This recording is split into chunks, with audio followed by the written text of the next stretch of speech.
Blue lights strobed in the rearview mirror on a rain-slicked stretch of westbound I-40 at mile marker 214, and the hands on the steering wheel moved to 10 and 2 before the cruiser's door had finished opening. The rain had been steady for the last 40 miles, heavy enough that the windshield wipers had been running on their third setting, beating a rhythm against the glass that had become almost meditative. But when she saw the lights, Simone Ware cut the wipers off. The rain on the roof deck fell quiet. The engine ticked softly as it cooled. It was 11:17 in the evening, and she was still 63 miles from Memphis. She did not accelerate. She did not brake.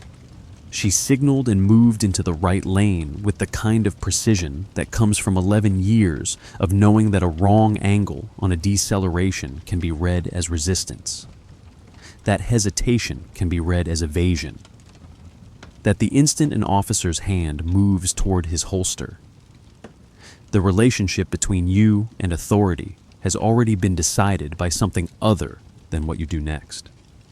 Simone had been pulled over before. She knew the choreography. She had run it through in her mind 1,000 times over 2 decades in federal law enforcement. More than 1,000 times, actually, because it was the kind of routine that sinks into muscle memory and stays there. Keep the dome light on. Keep the window cracked just far enough for a badge and a voice. Hands visible on the steering wheel until instructed otherwise. Voice level, civil. The register of someone who understands that volume and tone are read as compliance or aggression depending entirely on who is holding the flashlight. Speak when spoken to. Volunteer nothing. Let the credentials do the work if the credentials are going to do the work. In the rear seat of her black Dodge Charger, a case file lay open on the bench seat, the manila jacket worn from handling and flagged with 3 sticky tabs on the front edge. Violent Crimes Task Force, Active Investigation ran across the jacket in block letters, printed by her own hand 2 days earlier in the Nashville office. And below that, a reference number that had been logged into the federal system at 1:47 in the afternoon. The file contained investigative summaries, witness statements, photographs of a scene from 2 weeks prior, evidence logs, autopsy addenda, and a timeline that ran from the initial call at 4:33 on a Saturday morning to the presumptive suspect's identification at 9:47 that same evening. The file had traveled with her from the Memphis field office to the Nashville satellite location, sat on her desk while she completed 3 briefings, and was now traveling back toward Memphis because the task force meeting was scheduled for 7 a.m. on Friday, and she had decided 11 days earlier that missing a morning briefing would not set the right tone with her team. The file would still be there when she pulled into the parking garage at 5 Concourse Center just after midnight. The file had nowhere else to be, and neither did she. When Derek Pruitt stepped out of his cruiser, the rain drummed on his campaign hat and ran down the back of his uniform in cold rivulets. He had been running radar on this stretch since 10 o'clock, the speed trap location decided by habit more than any particular recent accident data. He was due to end his shift at midnight, which was 43 minutes away. He had written 3 citations and 1 warning in the last hour, 2 of them to commercial drivers who had crossed the center line slightly, and 1 to a teenager whose registration had expired 3 days prior. He was not expecting anything complicated. He had not run the tag through dispatch yet. He was running it now, stepping out of his vehicle into the rain, reaching for the radio on his belt. What he saw when he closed the cruiser door was a vehicle ahead of him on the shoulder. A dark sedan, brake lights still lit, the interior dome light glowing softly through the rear window. What he saw when he moved forward through the rain was a woman's hands positioned at 10 and 2 on the steering wheel. Dark hands, motionless on the wheel. And those hands alone moved something in him. The configuration of them, the color of them, the stillness of them, and his mind made a calculation before his boots had stepped into the puddle at the edge of the asphalt. This was a woman who was alone on an interstate highway after dark in a county that was not her home. And that fact, which he had learned from the tag run, combined with the vehicle itself, a dark sedan of the type he had learned to recognize as federal or law enforcement, shifted something in his decision tree before any conversation had begun. His radio crackled. "Dispatch to Unit 47. Tag 456 RKB returns to a female. No wants. No warrants. Go ahead and make contact." He was still 30 feet away when he reached for his holster. Not to draw, not yet, but to feel the weight of it through his hand. The muscle memory of who held the power in this interaction. 4 seconds. That was the span of time between his cruiser door slamming shut and his flashlight beam reaching the window. In those 4 seconds. His mind was running a calculation about who belonged on westbound I-40 at 11:17 in the evening in Calhoun County. And he had already decided on the basis of the vehicle, on the basis of the hour, on the basis of something he could not have articulated, but that moved through him like muscle memory. That this woman did not. He did not yet know who was in the car. He did not know that a Garmin dashcam mounted on the dashboard behind the rearview mirror had begun recording the moment the ignition had been cut. The internal clock stomping the footage with a timestamp that would later be verified by federal timestamp analysis to be accurate within 0.4 seconds. He did not know that the video file was running through an encryption protocol that was encoded in the camera's firmware, a security standard that had been mandatory for federal vehicles since 2019, and that the encrypted data stream was being routed in real time to an FBI server in Memphis. Uploading in half-megabyte segments the way all modern dashcams do, stored and verified and logged each time a segment arrived at the receiving port. Continuing to upload the footage in real time for as long as the vehicle's power system remained active. Which it was. The upload had begun at 11 hours, 17 minutes, and 2 seconds, and it was continuing.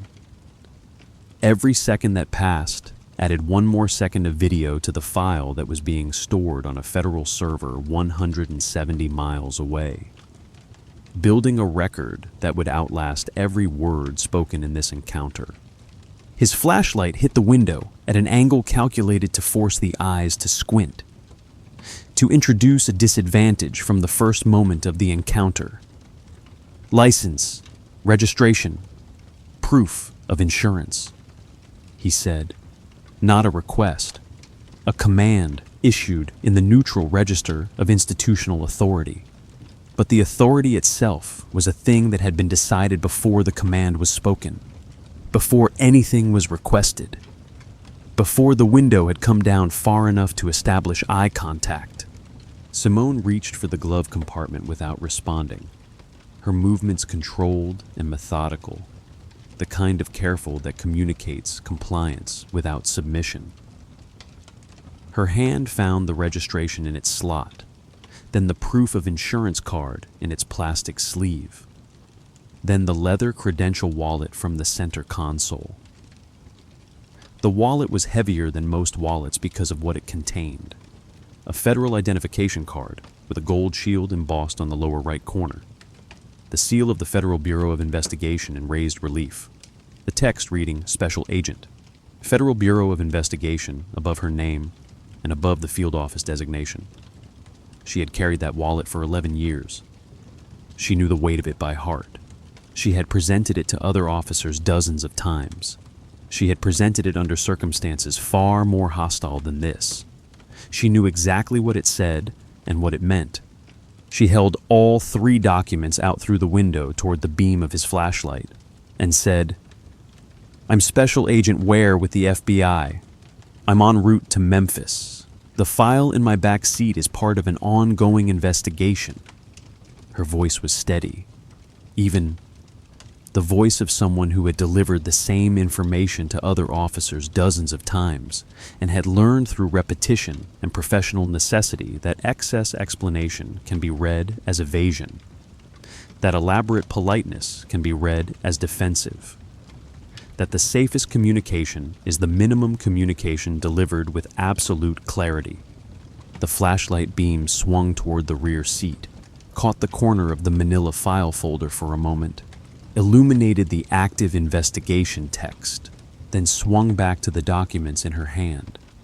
Pruitt's eyes moved across the license, taking in the photograph, the date of birth, the address listed as a residential location in Memphis.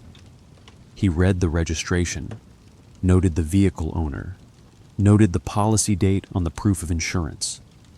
Then he looked at the Credential wallet, at the gold shield catching the light in a way that left nothing ambiguous. The federal seal sharp and clear even from outside the vehicle. The laminate edges visible and clean. The whole object speaking the language of authority and institutional affiliation. "I need the documents handed to me one at a time," he said, and the tone had shifted slightly. Not quite accommodation, but the inflection of someone who understood that the person in front of him was presenting documentation rather than deflecting. She handed him the registration first. He took it, examined it under his flashlight, the beam illuminating the printing. Registration to the Federal Bureau of Investigation, Vehicle Services Division. He handed it back. The proof of insurance came next, and he read that as well, reading the issuer, reading the policy dates, reading the coverage numbers, then the Credential wallet. He took the Credential wallet from her hand and felt the weight of it transfer to his palm, the federal seal pressing against his fingers, the laminate smooth under his thumb. He opened it, and his eyes moved across the gold shield, left to right, the scan taking 3 seconds, 4 seconds, then 5. His eyes moved from the shield to the identification card beneath it, from the card back to the shield, from the federal seal to the text printed below the seal to the photograph embedded in the card. 6 seconds, 7, 8. His flashlight remained steady on the gold shield, illuminating every detail, the FBI legend visible in sharp relief, the credentials authentic in every particular that could be examined from outside the laminate. The thing in his hand speaking clearly and unambiguously to anyone with the capacity to read what was in front of them. "This is not a real badge," he said. 4 words delivered in the flat register of a statement of fact, as if the thing in his hands had revealed itself to be something other than what it appeared. As if the gold shield was a prop, the federal seal a reproduction, the laminate a forgery, the photograph a counterfeit, and the card itself a thing that had been assembled by someone who had tried very hard but had failed to convince him. He held the wallet another moment, then extended it back toward her window, but did not place it in her hand. He set it down on the hood of her car, just out of arm's reach, and stepped back. The rain fell on the Credential wallet, the leather darkening under the moisture. The cover fell open slightly under the percussion of the drops. "Step out of the vehicle," he said, and his hand had moved to the strap of his holster, not unsnapping it, but settling against it in a way that made the weight of the weapon visible to her through the windshield. "Hands where I can see them. Now." She reached for the door handle, and the interior light of the Charger came on, white and bright, illuminating the interior of the vehicle. The empty passenger seat, the case file on the rear bench with its sticky tabs visible, the weapon case locked in the cargo area, everything visible to him. For the instant the door hung open, her feet found the asphalt. The rain was cold on her skin. Her hands rose to shoulder height without hesitation, the motion precise and immediate, and the protocol she had learned in a federal academy 14 years ago took over, every motion deliberate, every word measured, every second a calculation about what this moment meant and what it would require her to be. Behind her, on the hood of her car, the Credential wallet lay open in the rain, the federal seal visible and clear, the gold shield catching the headlights of the traffic passing on the interstate. Above her, mounted on her dashboard inside the vehicle, the Garmin dashcam continued to record every word, every gesture, every second of the interaction. The video file continuing to encrypt and upload itself to a federal server in Memphis that was now receiving data in real time. The upload counter advancing, the file size growing with each passing second. A record being built in real time to a server the state trooper had no knowledge existed. In the cab of a Peterbilt hauling freight westbound in the left lane, Leonard Bales had slowed his rig when he saw the lights. The convoy of highway traffic had already created a loose funnel around the cruiser and the Charger, vehicles slowing, rubbernecking, drivers catching the scene and moving on. But Bales had not moved on. He was doing 40 miles per hour in a 70-mile-per-hour zone, his dashcam mounted on the same dashboard configuration as hers, recording the same encounter from a different angle, his view of the shoulder unobstructed by rain or darkness. His dashcam was a basic unit, a Chinese-manufactured model he had bought for $89 3 years earlier. It held 128 gigabytes of rolling footage, 17 hours of highway video in a continuous loop. Old footage being overwritten by new footage every 17 hours. The footage he was capturing now, the woman's hands at shoulder height, the officer's hand on his holster, the Credential wallet on the hood, would be preserved only if he decided it deserved to be preserved, only if he decided to do something with it. It was still 11:17 p.m. It had been 11:17 p.m. for the last 5 minutes, because the stop had begun at 11:14 and would conclude at 11:20, a span of 6 minutes that would later be examined frame by frame, timestamp by timestamp, word by federal prosecutors and federal judges in a jury that would see exactly what the dashcam had recorded.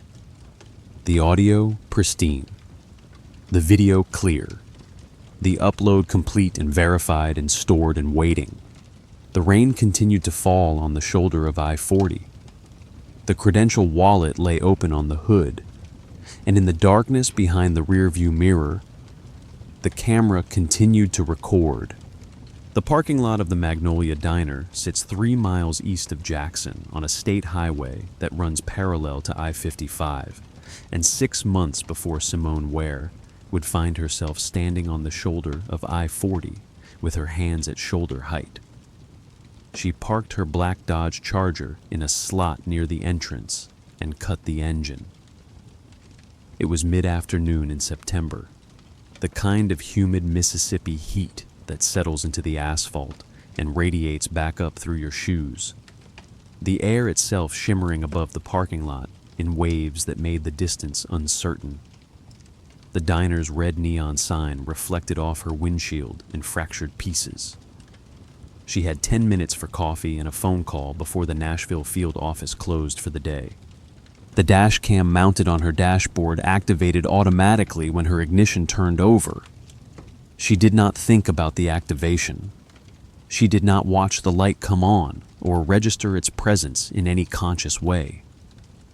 The protocol had been written into federal vehicle policy in 2019, the year after an agent in Atlanta had found himself defending against a civilian complaint of aggressive approach during what should have been a routine traffic stop. A complaint that would have dissolved if the dashcam footage did not exist to make the claim impossible to sustain. Simone had been in the Bureau long enough to understand how footage like that mattered, not just for defense, but for documentation. For establishing a record of what actually happened when memory became contested, and she had incorporated the habit into her routine the way she incorporated other professional behaviors. The Credential wallet positioned in the center console for quick access, the dome light on before rolling down the window, the verbal confirmation of her name and field office before producing her license, the hands visible on the steering wheel until instructed otherwise. The habits were not conscious precaution anymore. They were muscle memory from 11 years of making sure that when something went wrong, when any encounter deviated from the expected script, there was documentation of what had actually occurred, frame by frame, timestamp verified. She stepped out of the vehicle and the heat hit her immediately.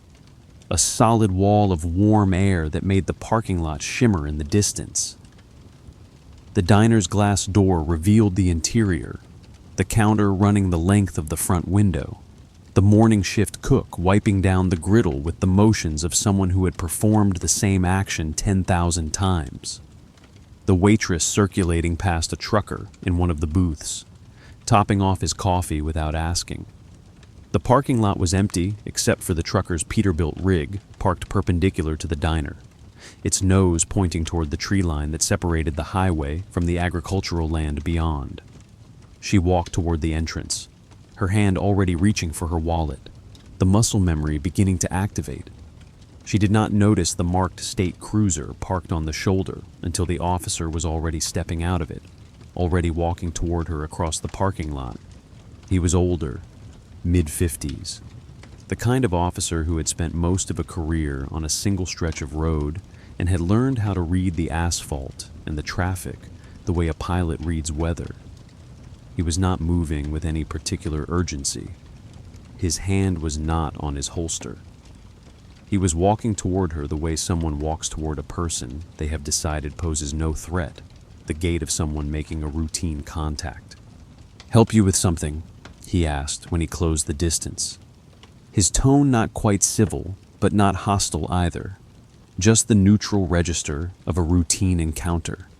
Simone turned toward him, and the practiced motion took over, the kind of motion that comes from having done it 50 times, 100 times, enough times that the body knows the sequence without the mind having to instruct it. Her hand found the Credential wallet in the center console in the moment it took her to turn, her fingers already grasping the worn leather edge as she moved back toward the officer, and she opened the wallet in the smooth, economical motion that lets the Credential fall open without fumbling. The gold shield caught the afternoon light. The federal ID card was visible, the photograph clear. The text sharp in the way federal credentials are sharp because they are printed on equipment not available to civilians. "I'm Special Agent Simone Ware with the FBI, Memphis Field Office," she said. The Credential wallet opened in front of him. "I'm stopped here for coffee and a personal call. I have an active investigation file in my vehicle, but it's case material and it's secured. I'm en route back to Memphis from Nashville." The trooper looked at the Credential for maybe 20 seconds. He did not ask to hold it. He did not study it the way someone studies a document they are trying to determine is real or counterfeit. He looked at it the way someone looks at something they already understand is what it presents to be. The way someone with a quarter century on a state highway knows the difference between the real thing and a replica because he has seen real credentials hundreds of times. His eyes tracked across the shield from left to right, verified the text below the seal, checked the photograph against the face in front of him, and then he nodded. Not a large movement, just the acknowledgement that comes from understanding what you are looking at. "Have a safe night, Agent Ware," he said, and stepped back. "Not Agent Ware. I appreciate you letting me know. Not just needed to make sure everything was okay." Just the acknowledgement of one professional to another, the recognition that she was what she presented to be, that the Credential in her hands meant what it said it meant, that she belonged. She did not linger. She folded the Credential wallet closed with the same practiced motion that had opened it, the wallet settling back into her hand with its familiar weight, the weight of the shield and the laminate and the federal ID card, all compressed into a thickness that fit in a palm. She nodded back at the trooper. "Thank you, officer," she said. It was 2:47 in the afternoon on a Wednesday in September. She did not go inside the diner. She walked back to her Charger and sat in the driver's seat with the engine off and the dome light on, the dash cam continuing to record through the windshield. The camera would record the empty parking lot, the trooper walking back to his cruiser, the afternoon light filtering through the glass. When she started the engine again, which she did after 4 minutes, the upload would happen automatically. The footage routed in real time to the Memphis field office server. The video file timestamped and stored and archived in a system that almost no one would ever review because nothing had happened. There had been no conflict. There had been no incident that required investigation or follow-up or anything other than the routine verification of someone's credentials and the courtesy of a professional exchange between two people who understood the categories they occupied. She dialed the Memphis field office from her personal cell phone, the one that was not on bureau protocol, the one that was her own. Nadia Osei answered on the third ring, the sound of keyboard keys clicking in the background, the ambient noise of a federal office 30 minutes before closing time. "You in Jackson?" Nadia asked without preamble. "Parking lot outside Jackson. Security stop on the highway. Routine." "How routine?" "Very routine. Checked my credentials, said have a safe night, Agent Ware, and went back to his car." Nadia's voice shifted on the other end of the line, not quite relief, but the recognition of something that had gone the way it was supposed to go, the way the system was supposed to work when the system was functioning as designed. They had worked together for 10 years, since a task force that had run for 18 months and involved 3 federal agencies. And they had learned each other's register in the way people learn it when they have been on the same side of difficult rooms. Rooms where the stakes had teeth and the conversations moved in shorthand because there was no time for elaboration and no need for it. "You heading back tonight?" Nadia asked. "Timing permitting. I want to be at the office by 7 a.m. Friday, the new task force briefing. You can sleep in. No one's counting hours on day 1. "I'm counting hours," Simone said. It was not disagreement. It was the statement of a professional who had calculated the timeline and had already decided how she was going to conduct herself, what appearance she was going to present, what expectations she was going to establish. The briefing was at 7 a.m. on Friday. She could be in Memphis by midnight if the traffic cooperated. She could sleep 5 hours, show up alert, and set the tone she wanted to set with the new team. Nadia did not push it. Nadia knew how she operated. They had discussed strategy years earlier, when Simone had been up for a promotion, and Nadia had counseled her to be strategic about the optics, not to be the person who made everyone else look bad by being perpetually early, but to be the person who showed up at the moments that mattered with the understanding that showing up mattered. Simone had internalized that lesson in her own way, which was to show up at every moment as if it mattered, because in her judgment, it did. "How's the caseload?" Nadia asked. They talked for another few minutes about the casework, about investigative protocol and legal precedent, and the politics of interagency cooperation. The conversation was technical and precise, the language of 2 federal agents discussing the mechanisms of their work. And then, without preamble, the conversation shifted. "Desiree doing okay?" Nadia asked. The shift in subject was deliberate. They did not often talk about family, but Nadia had a daughter the same age, and the 2 of them had developed the kind of passing knowledge that colleagues develop when they have worked together long enough to understand that the personal and professional were not separate systems, but parallel ones. "Yeah, she's thinking about applying to the academy next year." The sentence landed in the space between them, like something that had been waiting to be said. something that had been gestating in Simone's mind without being fully formed yet. The kind of thought that becomes real only when you speak it aloud to someone who will understand the weight of it. Nadia understood immediately. The academy entrance minimum was 18 years old. Desiree was 17. In 1 year, Desiree would be eligible. This was something Simone had been carrying in the background of her mind, something she had begun to feel as a possibility rather than a distant abstraction. "You supporting that?" Nadia asked. Simone did not answer immediately. She was looking at the diner through the windshield, at the waitress visible inside, at the trucker in the booth, at the ordinary business of people moving through the world. "I'm letting her decide," Simone said. "But yes, I'd support it, if she wanted it, if she understood what it meant. She's 17. Simone, what does understanding look like at 17? Understanding looks like what I looked like at her age," Simone said, wanting to do something I believed in, not yet understanding the cost of believing in something an institution doesn't always believe in. Back. The line stayed quiet for a moment. They both understood what she meant. They both had learned it over 20 years in federal service. The understanding that the institution you serve has its own logic, and sometimes that logic does not align with the promises it makes to the people inside it. "Drive safe," Nadia said. "I will," Simone replied. She started the engine at 3:11 p.m., and the dashcam activated again, recording the parking lot and the highway and the trooper's cruiser pulling back onto the state road. The footage would upload to the Memphis server where it would sit in the archive, unmarked and unreviewed. One more piece of routine documentation that filled the Bureau's servers, because protocols required it, and nothing had happened to require anyone to look at it.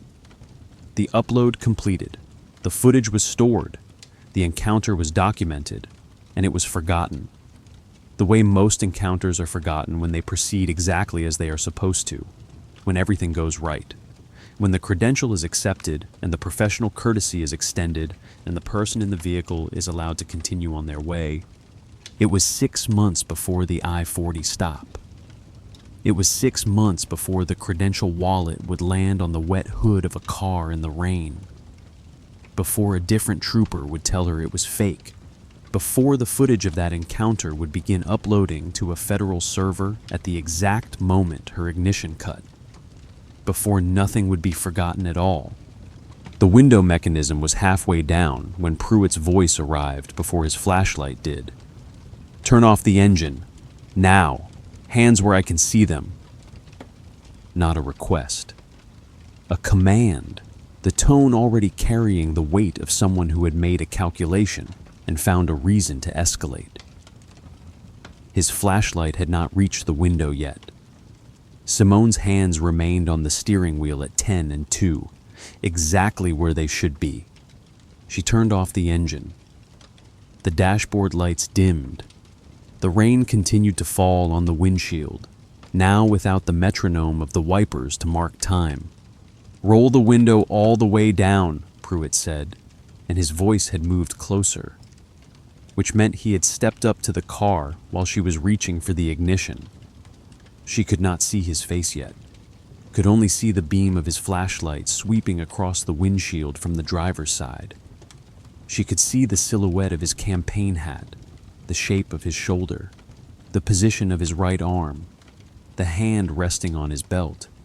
She rolled the window down the rest of the way, and Pruitt's face came into view.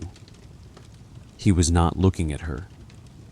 He was looking at the interior of the vehicle, at the case file on the rear bench, at the dashboard, at the passenger seat, doing the rapid assessment that comes from years of approaching vehicles on the shoulder of a highway after dark. His hand was positioned on his belt. The fingers of his right hand resting against the grip of his service weapon, not drawn, but positioned in a way that made the accessibility visible.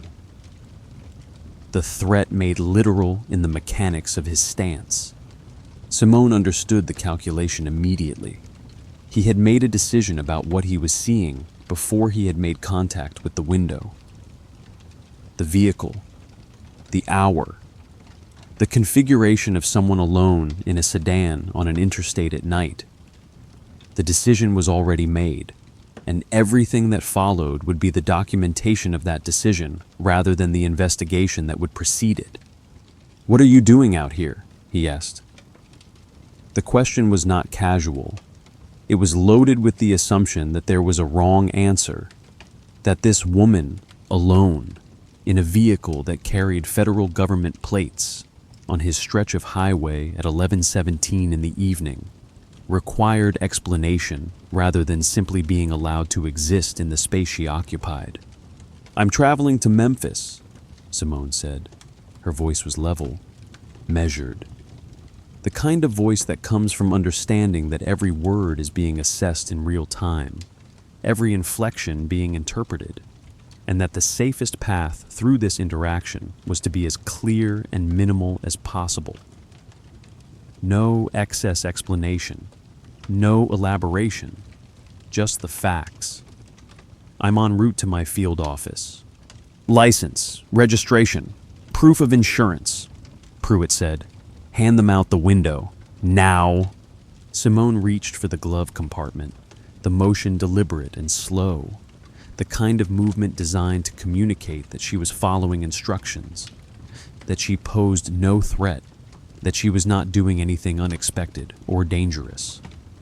Her hand found the registration, the insurance card, and then the Credential wallet from the center console. She had done this motion hundreds of times. The Credential wallet was heavier than most wallets because of what it contained. The gold shield embossed on the lower right corner, the federal ID card visible when opened, the seal unmistakable. She held all three documents out through the window toward the beam of his flashlight. Positioning them at a distance he could see clearly, but would need to lean toward to reach. "I'm Special Agent Simone Ware with the FBI," she said. "Memphis field office. I'm en route there now on official business." Pruitt's jaw tightened. His eyes did not move to the Credential wallet. His hand moved from his belt to the grip of his weapon, not drawing it, but setting the heel of his palm against the handle in a way that made the action visible. The threat made apparent without being made explicit. He took the registration from her hand with his left, moving deliberately, but did not take the Credential wallet. He did not reach for it. He did not ask for it. "Keep your hands on the steering wheel," he said. "Right there where I can see them." Simone withdrew her hands, the Credential wallet still visible out the window, the federal ID card visible, the gold shield catching the light in a way that left nothing ambiguous, the documentation of exactly who she was, what she represented, the institutional authority embedded in the laminate and the seal.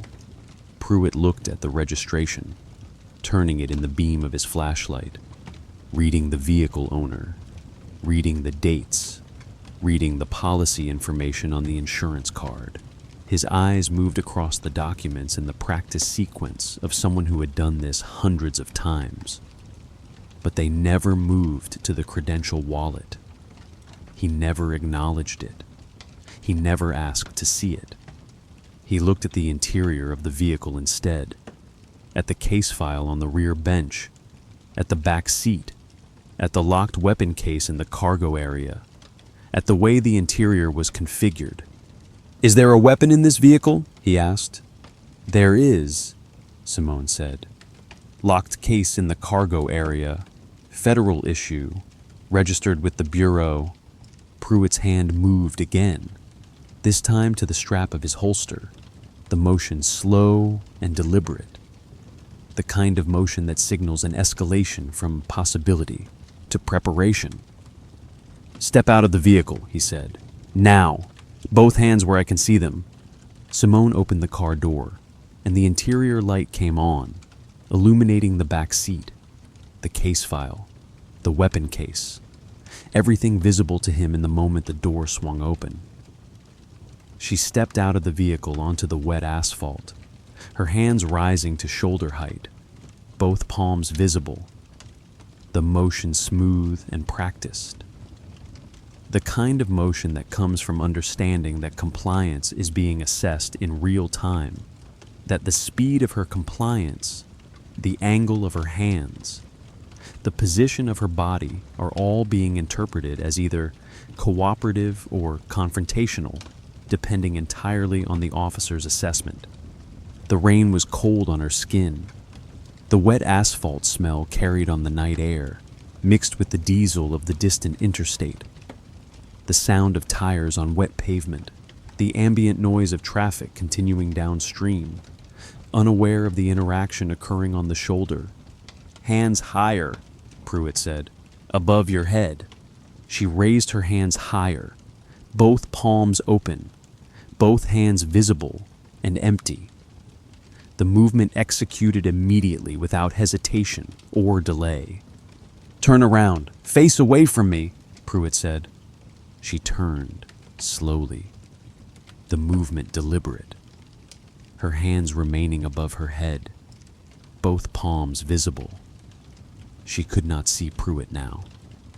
She could only hear him, the sound of him moving, the jingle of his duty belt, the leather creaking as he repositioned his body, the sound of his hand moving, the rasp of the holster strap being unsnapped, the mechanical sound arriving before the word. "Do you have a weapon on your person?" Pruitt asked, his voice having shifted into a different register, the register of someone who had moved past initial contact and into active escalation. "I'm asking you one time." "My service weapon is in the locked case in the cargo area," Simone said. Her voice remained level. She did not turn around. She kept her hands above her head, both palms open and visible. "I'm a federal officer. The weapon is secured and registered with the FBI. Reach your right hand toward your right ankle." "Slow," Pruitt said. "If I see anything sudden, anything I don't like, this conversation ends differently. Understood?" Simone lowered her right hand slowly toward her ankle, the motion controlled, the speed measured, the kind of motion that communicates complete cooperation without ambiguity. She moved slowly enough that every phase of the motion was visible, slow enough that there was no possible misinterpretation of what her hand was doing or where it was going. "There's nothing there," she said. "I'm a federal officer. My credentials are in the vehicle." "Reach your left hand toward your left ankle," Pruitt said. His voice had moved again, had come closer, had positioned itself directly behind her, close enough that she could hear him breathing, close enough that the threat was no longer abstract, but immediate and physical. She lowered her left hand, repeating the motion, the communication of compliance, the demonstration that she was not armed, that she was not a threat, that she was cooperating fully with every command he issued. The rain fell on her face. Her hands were visible. Her compliance was visible. "Hands back above your head," he said. "All the way up. Don't move them again." She raised both hands above her head again, both palms open, both visible, her compliance absolute. Behind them, on the interstate, a Peterbilt rig that had been running steady on the westbound lane began to slow. The driver, Leonard Bales, a man who had been hauling freight on this same stretch of highway for 17 years, had seen the lights first, then the configuration of the cruiser and the vehicle on the shoulder, then the woman with her hands above her head. He had seen enough of these stops to know the pattern, enough roadside encounters to understand what the body positions meant, what the stance of the officer meant, what the compliance of the person being stopped meant. He began to reduce speed, easing off the accelerator, watching in his side mirror, watching what was happening 200 yards behind his cab. The rig slowed to 40 miles per hour in a 70-mile-per-hour zone. Traffic began to accumulate behind him, cars moving to the left lane to pass, other drivers not understanding why the truck ahead was moving so slowly, not seeing what Leonard Bales had seen, what he was now witnessing, what he was now deciding whether to acknowledge or ignore. Pruitt's hand found Simone's right arm, and his fingers closed around her wrist, the grip firm and controlling, the movement assertive and deliberate. He pulled her arm down, brought it behind her back, and she felt the cold bite of nylon restraints as he ratcheted them around her wrist, pulling them tight enough that the circulation in her hand began to diminish immediately, the pressure sudden and specific. He pulled her left arm down, brought it behind her back, and secured it with the second restraint, the two pieces of nylon binding her wrists together, the material tight, her hands now controlled, her position now fully subjected to his authority. The restraints were not gentle. They were not adjusted for comfort. They were applied with the precision of someone who had applied restraints hundreds of times, someone for whom this was routine, someone for whom the compliance of the person being restrained was no longer the question, but the presumed outcome. "You're detaining me," Simone said. Her voice was still level, still precisely measured, the tone of someone speaking into a record, knowing that every word was now part of a sequence that would be reviewed later, analyzed later, scrutinized later. "On what grounds are you detaining me?" "That's yet to be determined," Pruitt said. He took her by the upper arm, the grip controlled but firm, moving her toward his cruiser, his hand on her arm guiding her movement, controlling her direction. "You're going to sit in the back of my car while I sort out what's happening here." The rain fell on her face. The nylon restraints bit into her wrists, the pressure constant and specific, the circulation in her hands already compromised. Pruitt opened the rear door of his cruiser, the door panel restricting her movement, the configuration of the back seat preventing her from exiting without his assistance. He took her by the upper arm and guided her toward the open door. "Watch your head," he said, the standard warning, delivered in the tone of routine procedure, the kind of warning that is given as a precaution, but also as part of the sequence of actions that every detained person experiences in the back seat of a police vehicle. She bent her head and stepped into the back seat, her hands secured behind her, her movement controlled entirely by Pruitt's positioning and authority. The smell inside the cruiser was the smell of police vehicles, a specific combination of vinyl and cleaning solution, and the accumulated scent of hundreds of detained people. The smell that police vehicles carry in the fabric and the air itself. The door closed. The interior light of the cruiser illuminated for a moment, showing her the cage that separated the front seat from the back, the reinforced doors that could not be opened from the inside, the window controls disabled, the child locks engaged, the architecture of control complete and total. She sat on the back seat of a state police cruiser with her hands secured behind her and the rain falling outside the window. On the shoulder of the road, her Charger sat with the driver's door open, the interior light still glowing, the case file visible on the rear bench, the Credential wallet on the driver's seat where it had fallen when she stepped out. The dashcam mounted on her dashboard continued to record, the video file encrypting and uploading to a federal server in Memphis in real time, the upload counter advancing with each passing second, building a record that Pruitt did not know existed, could not see, could not control or delete or access. Pruitt walked back to his cruiser and sat in the driver's seat. His body camera, a small recording device mounted on the upper portion of his uniform, had been recording the entire encounter. The audio and video had captured every command, every word spoken, every movement executed.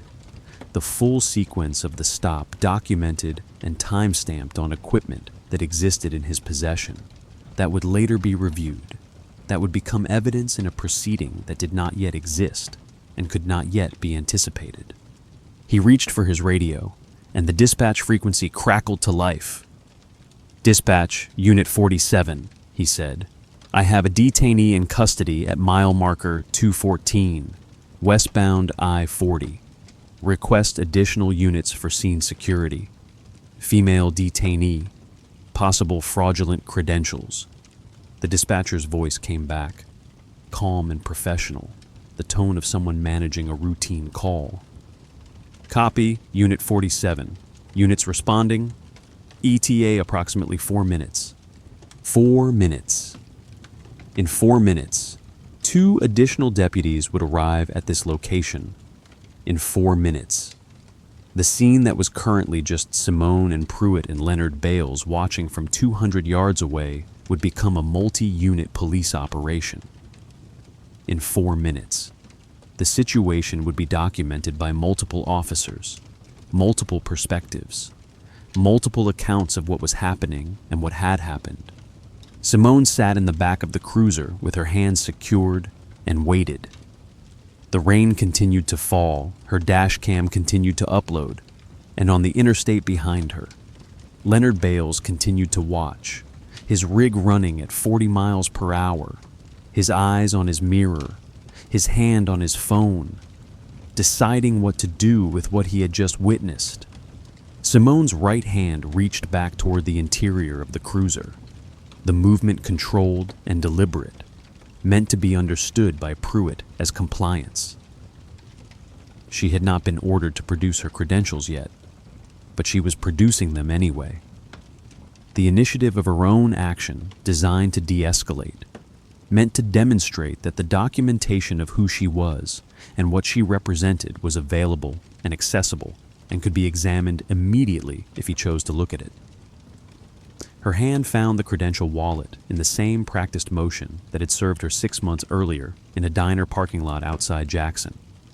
The motion so ingrained in her muscle memory that the body performed it without the mind having to direct each component. The wallet was heavier than it should be because of what it contained: federal authority compressed into leather and laminate and gold. The federal shield embossed on the lower right corner with the precision that comes from government printing equipment, the kind of precision that cannot be replicated by civilian manufacturers. She pulled the wallet out of the center console and held it toward Pruitt, extending her arm through the window. Positioning the Credential at a distance, he could see it clearly without reaching for it. The leather was worn from handling, from 11 years of being opened and closed and presented to officers and officials and people who needed to understand who she was and what authorization she carried. The edges of the leather were softened from use, the corners slightly rounded, the wallet showing the patina of something that had been carried and used and trusted. She opened the wallet in the smooth, practiced motion that lets the Credential fall open without fumbling, without hesitation, without any of the uncertainty that can make a presentation seem suspect. The motion was economical and precise, the kind of motion that communicates not nervousness, but professionalism. The kind of motion that says she had done this hundreds of times and could do it again in darkness or rain, or under any circumstance without error. The gold shield caught the light from Pruitt's flashlight immediately. The FBI seal was visible in sharp relief, the typography of the letters rendered in the security print that cannot be replicated outside a government facility. The eagle at the apex of the shield visible in 3 dimensions.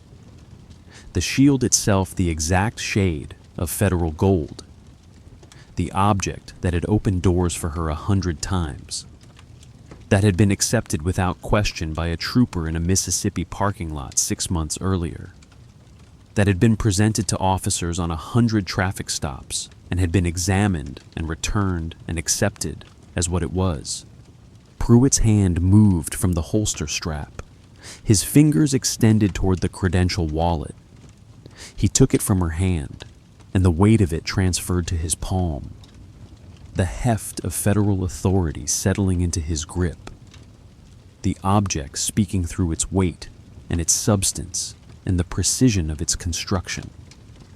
Everything about it communicating that this was real, that this was legitimate, that this represented an actual institution and an actual person and an actual authorization. He held the wallet open in front of him, the gold shield visible in the direct beam of his flashlight. His eyes moved across the shield from left to right, the motion deliberate and focused, his gaze tracking across the raised surface of the gold emblem. The typography of the seal was clear enough to read even from a distance. The word federal curved along the upper arc. The word investigation curved along the lower arc. The words rendered in the exact font that only federal credential manufacturers could produce. The eagle at the apex of the shield was sharp and detailed, the wings extended, the head turned in profile, the symbol of federal authority unmistakable and unmissable. He looked at the shield. He looked at the text surrounding it. He looked at the photograph embedded in the federal ID card, the image of Simone Ware visible in the laminate, the photograph showing the same woman standing in front of him, the same eyes, the same distinguishing features, the face in the photograph matching the face presenting the credentials. 1 second elapsed. His eyes moved from the shield to the federal seal at the top, to the text at the bottom, and back to the shield again. The left to right motion repeating, his eyes retracing the same path across the gold surface.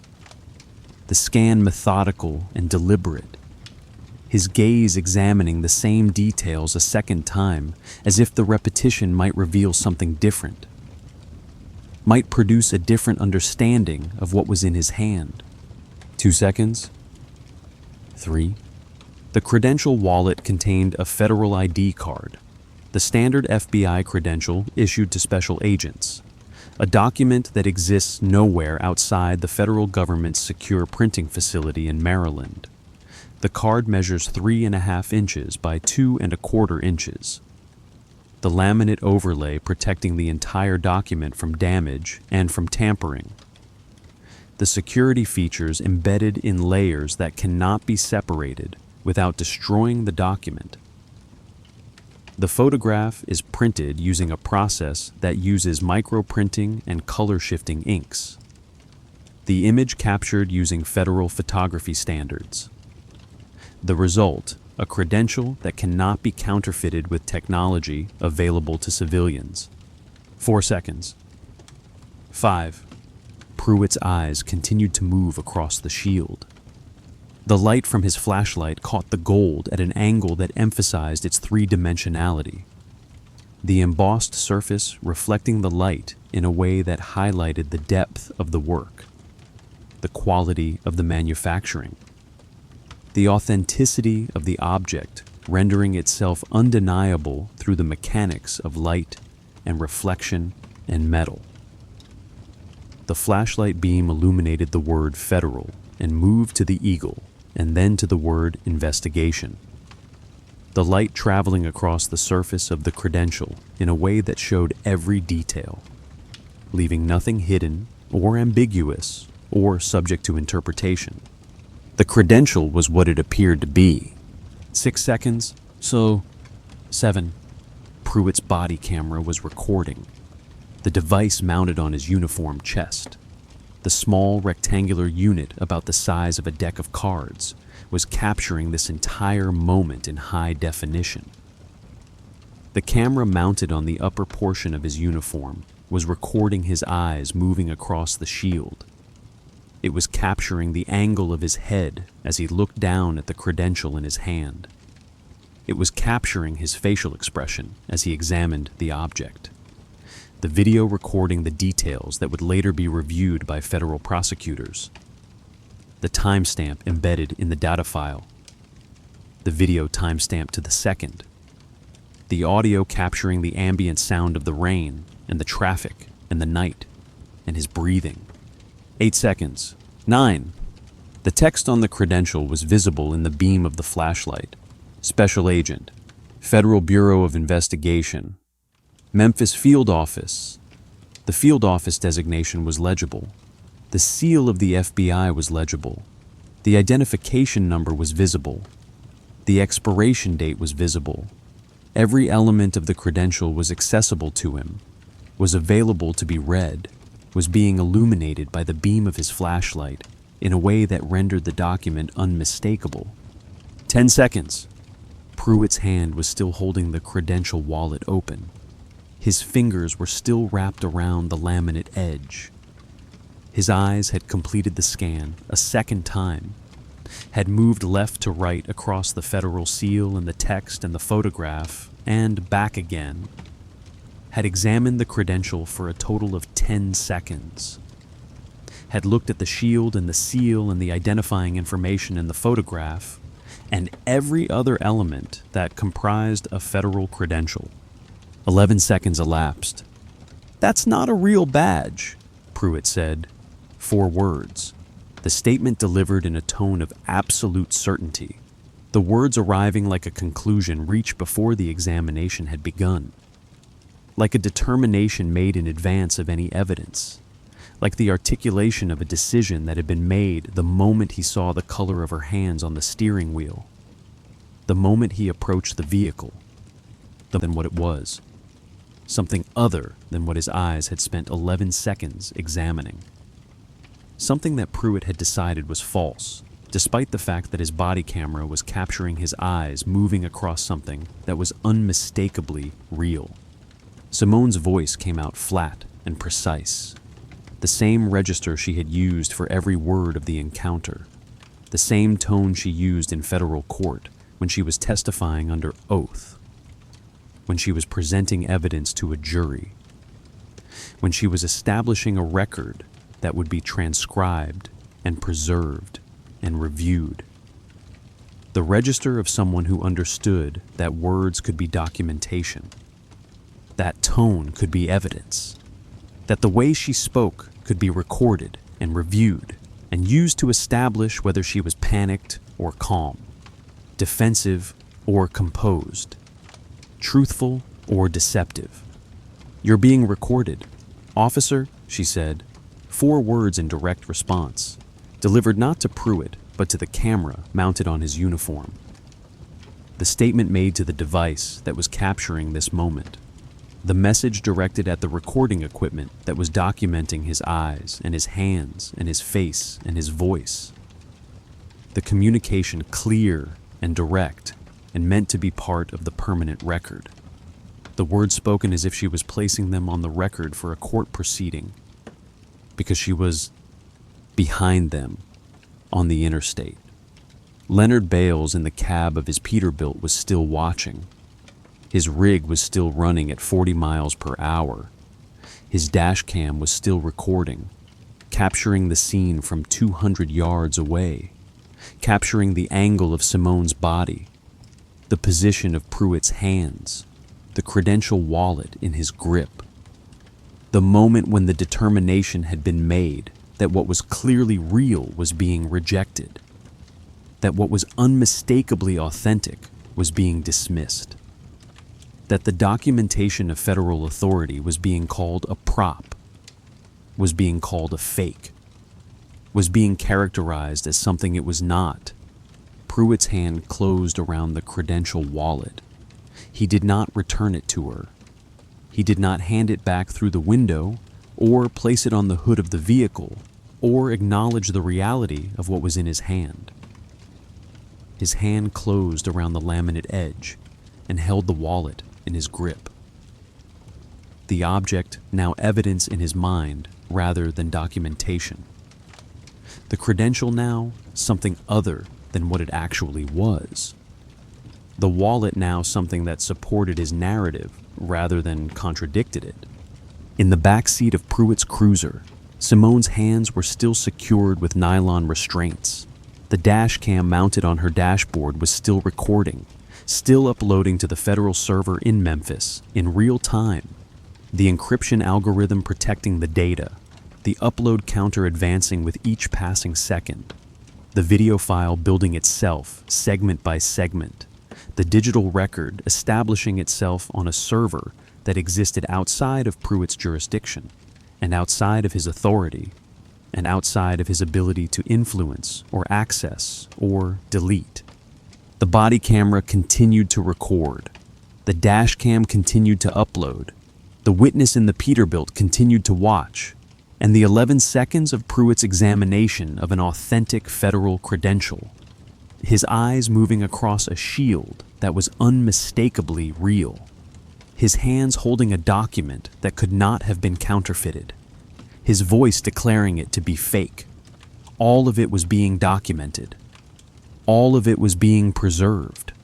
All of it was being recorded for the precise purpose of establishing exactly what had happened, and exactly what he had done, and exactly what he had said when confronted with evidence of who she actually was. Pruitt looked at the Credential wallet one final time. His eyes moved across the shield again, left to right, the motion familiar now, the examination complete, and then he looked toward his cruiser, toward the back seat where Simone was sitting with her hands secured, toward the woman whose credentials he was holding while rejecting them, whose federal authority he was examining while denying it, whose identity he was dismissing at the exact moment that multiple recording devices were capturing every detail of his dismissal, every movement of his eyes, every word of his rejection. The precipice had been reached. The decision had been made. The moment of reversal had arrived and been recorded. The back seat of a police cruiser is designed with only the detained in mind. The doors lock from the outside. The windows do not roll down. The interior light stays on, creating a fishbowl effect where the person inside can see out, but everyone outside can also see in. The vinyl bench seat was cold, and the smell of the interior, the accumulated scent of hundreds of detained people. The disinfectant sprayed weakly to cover the organic smell. The faint chemical ghost of whatever cleaning solution they used to sanitize the cage that separated the front from the back filled the enclosed space with a history Simone could taste on her tongue. She sat with her hands secured behind her back, the nylon restraints biting into her wrists in that specific way they do when they are pulled tight enough to ensure there is no possibility of escape. The circulation in her hands was already compromised. She could feel her fingertips beginning to tingle, the blood flow restricted, the pressure constant and specific. She had been in the back seat of this cruiser for less than 5 minutes, but it felt longer. Time moved differently in the back seat of a police vehicle. Every second expanded. Every moment became its own separate thing. Through the rain-streaked rear window, she could see the interstate continuing westbound behind her. The steady flow of traffic, cars and trucks moving past without slowing, drivers unaware of what had just happened on the shoulder beside them, unaware of the woman sitting in the back of a state police cruiser with her federal credentials dismissed as fraudulent, her authority rejected, her identity questioned. She could see Pruitt clearly. He was standing beside her Charger, his back leaning against the hood, his report pad positioned on the metal surface, his flashlight held under his arm to illuminate the pages as he wrote. His hand was moving across the paper in the practiced motions of someone who had written hundreds of these narratives. The motion economical and deliberate. The formation of letters and words and sentences creating the official account of what had happened. He was characterizing the encounter from his perspective, establishing the foundation of the official story. documenting the decisions he had made and the observations he had made and the conclusions he had reached. All of it flowing from his pen onto the paper that would become the first official record of this event. She could not read what he was writing. She could only see the angle of his body, the rhythm of his hand, the intensity of his focus, the way his flashlight beam illuminated the paper and his face in the darkness, creating shadows under his eyes and across his jaw, making him look older than he was, making him look tired in a way that suggested he did this all the time, that detaining people and writing reports about them was simply part of his routine work. Nothing remarkable, nothing that required any particular reflection or consideration. She had done everything right. Every decision she had made from the moment she saw the blue lights in her mirror had been the correct decision. She had kept her hands visible on the steering wheel. She had announced her title in her field office without being asked. She had produced her credentials immediately when requested. She had stood with her hands at shoulder height when ordered to do so. She had complied with every command without hesitation or resistance, without any gesture that could be interpreted as defiance or non-compliance. She had spoken in the calm, precise register of a federal officer trained to de-escalate, trained to communicate clearly, trained to make the right choices in moments of high tension and potential violence. She had done absolutely nothing wrong, and she was still sitting in the back of a police cruiser with her hands secured behind her and no understanding of what would happen next, no ability to control the outcome, no institutional protection because the institution that was supposed to protect her had no idea that this was happening. The rain continued to fall on the roof of the cruiser, a steady percussion that seemed to mark time, each drop a second passing, each burst of sound another moment moving her further into this encounter and further away from her ability to influence what would come next. The interior light hummed. Her wrists hurt. The vinyl seat was cold beneath her, and the smell of the cruiser was beginning to make her nauseous. At 11:21 in the evening and 22 seconds, the dashcam mounted on Simone's charger completed its upload to the federal server in Memphis, the video file, which had been encrypting and uploading in real-time segments since 11:17, when she had cut her ignition and the dashcam activated, reached its full size and was verified as complete by the receiving system. The data stream terminated. The file integrity was confirmed. The backup was created. The encryption layer was finalized. The record existed in a federal system that was not connected to Calhoun County Sheriff's Department, that Derek Pruitt could not access, that nobody at the scene could see or delete or manipulate or alter in any way. The upload completion triggered an automated system alert. The protocol had been written into the FBI's vehicle management system years earlier as a security measure. Any dashcam upload that completed while the vehicle remained in an off position, and the agent remained outside the vehicle for an extended period, triggered a notification to the field office. The Memphis field office server processed the alert and routed it through a priority notification system to the supervisory special agent on duty for the field office that evening. The notification contained the vehicle ID, the timestamp, the duration of the upload, the current location coordinates, and a status flag indicating that agent contact status was unknown. Nadia Osei's phone rang at 11:31 in the evening. She was in her office at 5 Concourse Center in Memphis, sitting at a desk that was organized and precise, a desk that reflected how she worked, systematically, methodically, with attention to detail and to the welfare of the agents under her supervision. She was 90 minutes' drive from where Simone was sitting in the back of a cruiser on the shoulder of I-40 at mile marker 214.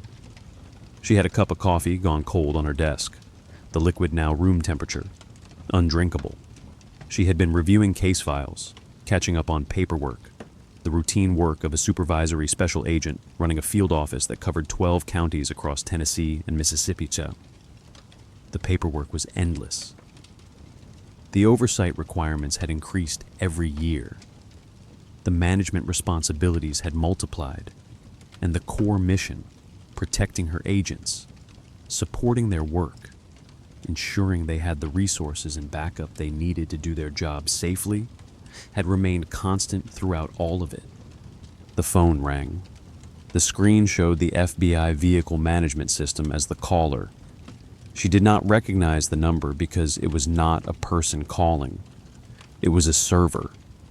It was the automated alert system notifying her that a dashcam in one of her vehicles had just completed an upload, and that vehicle had not moved since the upload had begun, which meant that the agent had likely left the vehicle, which meant that something required verification.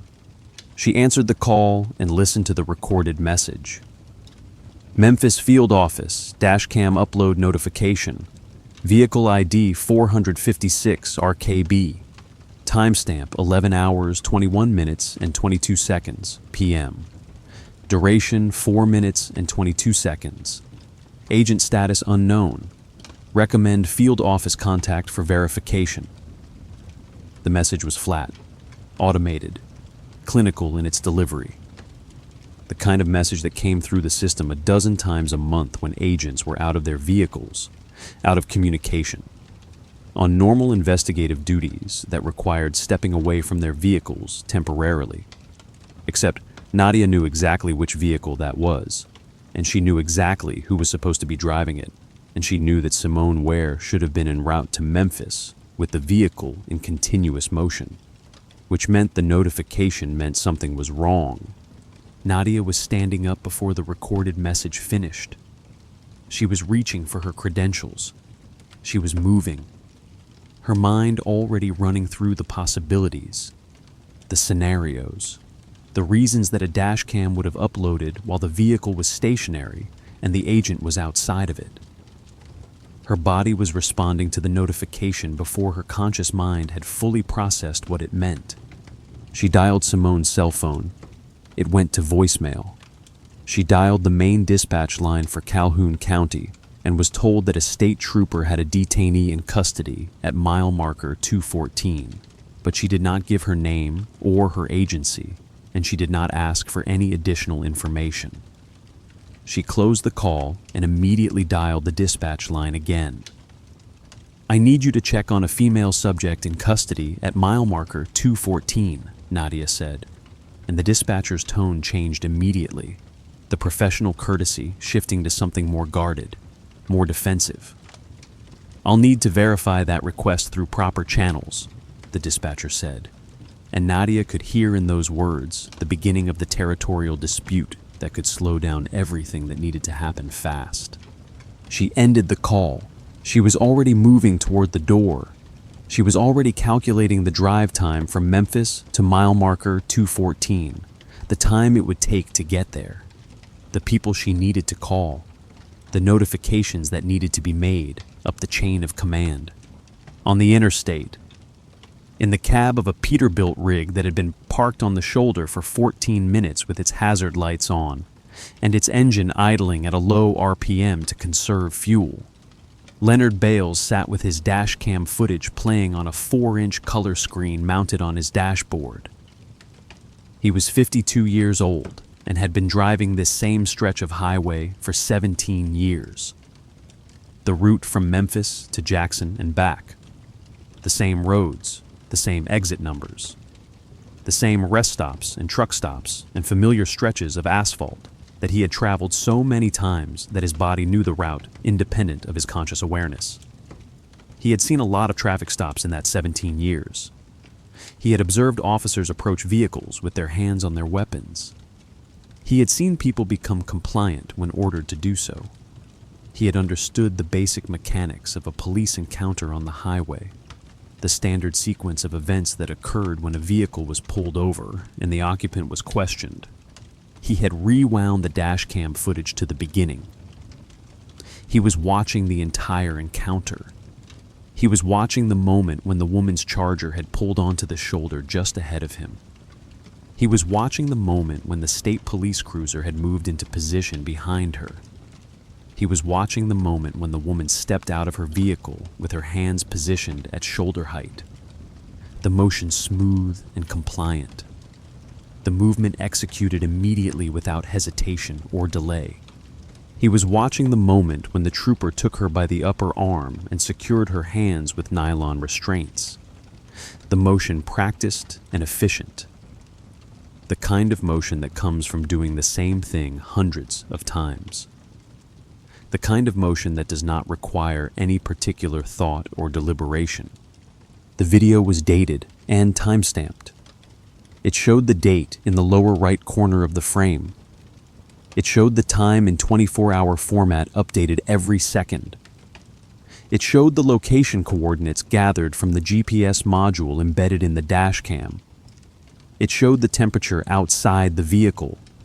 It showed everything that a modern dashcam was designed to record, a complete documentary record of whatever the camera was pointing at, stored in real time on a memory card, available to be reviewed whenever the driver chose to review it. And it showed Derek Pruitt with Simone Ware's Credential wallet in his hand, his flashlight beam illuminating the gold shield, his eyes moving across the raised surface of the federal emblem. Bales watched it play at normal speed. He watched Pruitt's eyes scan the credential. He watched the moment when Pruitt's mouth opened and the 4 words emerged. The audio on the dashcam too distant to capture the speech clearly, but Bales could read the words from the motion of Pruitt's lips, from the shape his mouth made when he spoke. That's not a real badge. Bales had been thinking about driving away. He had been thinking about uploading his footage to his cloud storage account and then continuing to his destination, letting the truck stop at Jackson, picking up his load, and continuing on to his next delivery location in Memphis. He had been thinking about letting someone else deal with this, about staying out of it, about not getting involved in police business, because police business was not something that truckers got involved in unless they wanted complications that extended far beyond the initial encounter. He had been thinking about all of that.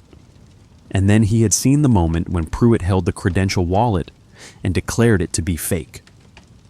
And something in that moment, the absolute certainty of the statement, the refusal to accept the reality of what was in his hand, the decision to characterize an authentic federal credential as fraudulent, had triggered something in Bales. He thought about the woman sitting in the back of that cruiser. He thought about what she had done wrong. He thought about the credential that Pruitt was holding, the credential that had caught the light in a way that left nothing ambiguous about its authenticity, the credential that was unmistakably real to anyone with eyes to see it. He thought about the fact that Pruitt had examined that credential for at least 11 seconds and then rejected it. And that rejection had been captured on both Pruitt's body camera and on Bales's dash cam. 2 separate recordings from 2 separate angles showing the same event, showing the same moment, documenting the same decision. He picked up his phone. The call went through to Calhoun County Dispatch. "I need to report a possible police misconduct incident," Bales said. His voice was flat, calm, professional.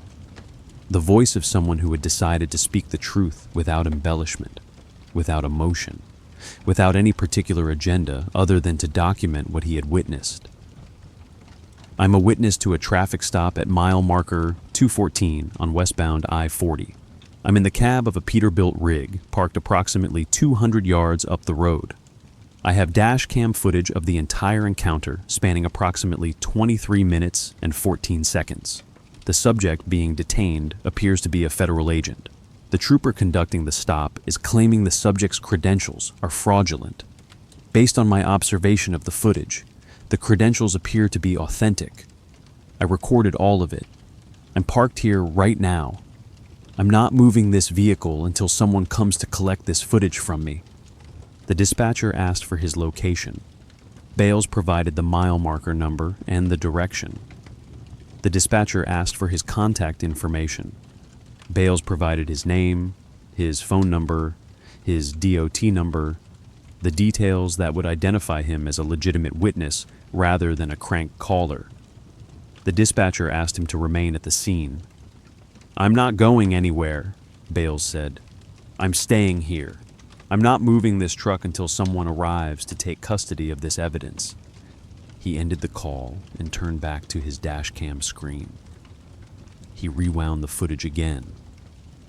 He watched the moment when Pruitt's hand closed around the Credential wallet.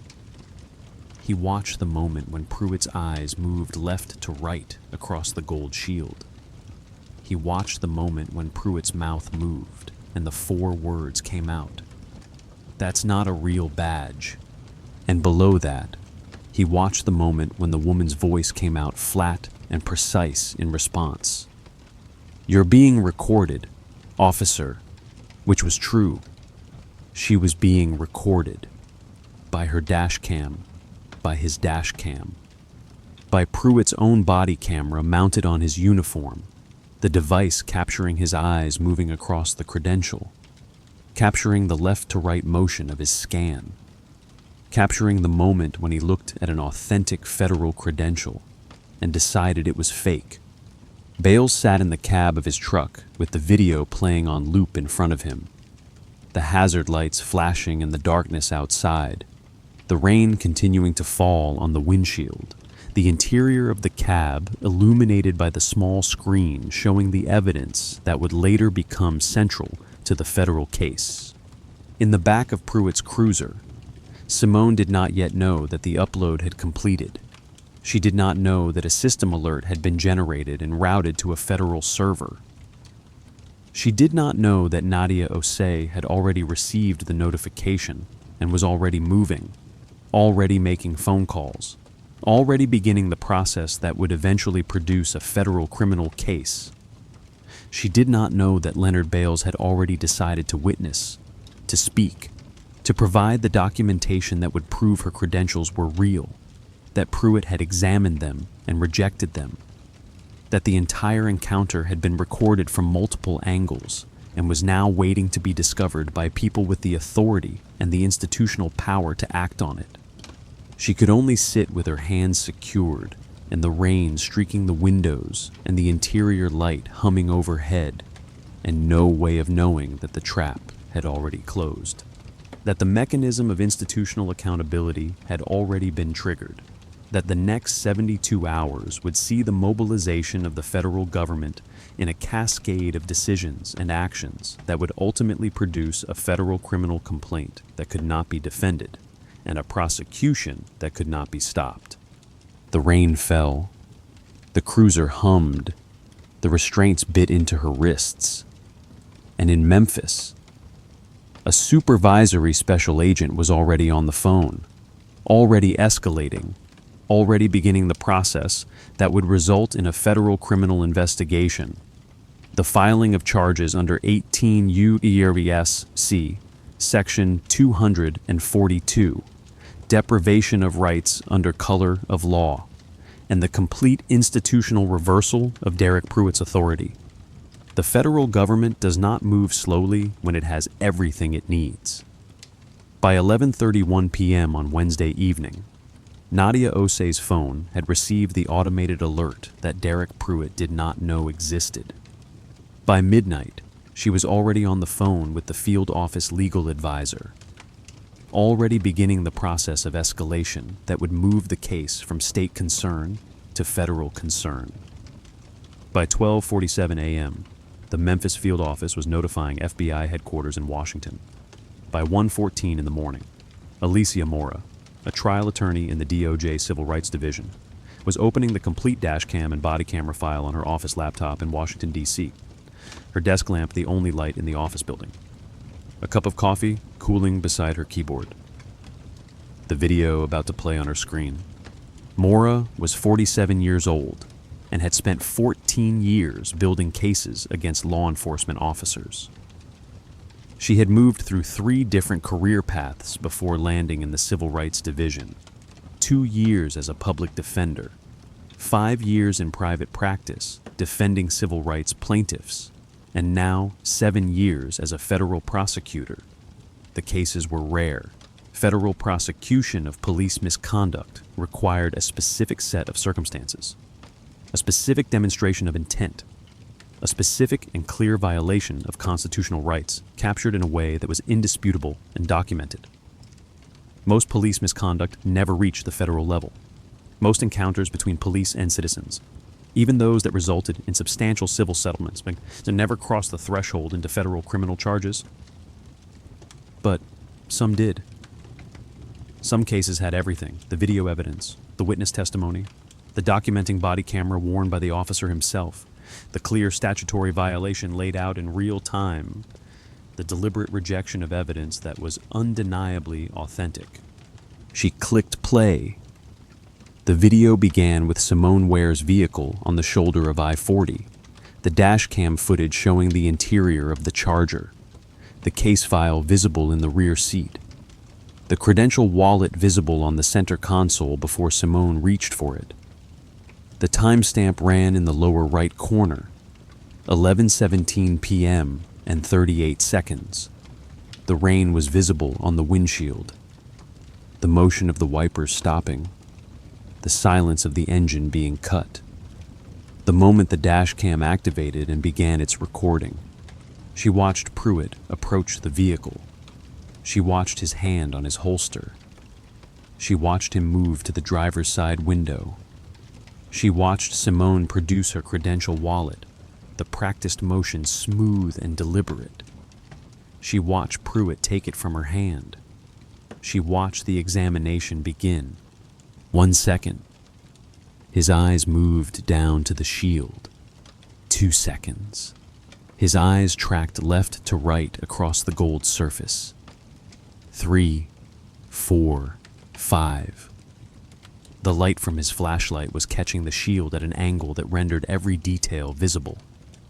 The 3-dimensionality of the embossed eagle, the typography of the text, the color of the gold, the protective laminate overlay. 6, 7, 8. His eyes moved from the shield to the photograph embedded in the ID card. 9, 10, back to the shield. 11 seconds elapsed, and then his mouth opened. Maura leaned closer to the screen. She could read his lips. She could see the formation of the words. "That's not a real badge." 4 words. The determination made. The Credential rejected. The woman's response immediate and precise. "You're being recorded, officer." Maura paused the video. She looked at the timestamp, 11:18 and 23 seconds. The entire interaction captured in 85 seconds of video.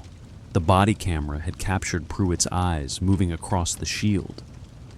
The dashcam had captured the angle of the Credential, the light reflecting off the gold, the absolute clarity of what was being examined. The witness dashcam had captured both of them from 200 yards away, capturing the woman's hands at shoulder height, capturing the moment of restraint, capturing the moment when the Credential was placed on the hood. She opened a second window on her laptop. The body camera footage from Pruitt's uniform camera began to play. The same 11 seconds, the same examination, the same moment when his eyes moved across the federal seal. But from this angle, she could see his face. She could see his expression. She could see the moment when he made the determination that what his eyes were looking at was not real. By 2:33 a.m., Maura had reviewed the complete footage from both cameras. By 3:02 a.m., she had reviewed the witness dashcam footage from Leonard Bales's Peterbilt, the same scene from a third angle, confirming the facts, supporting the narrative, documenting the incident from multiple perspectives that all converged on the same event and the same outcome.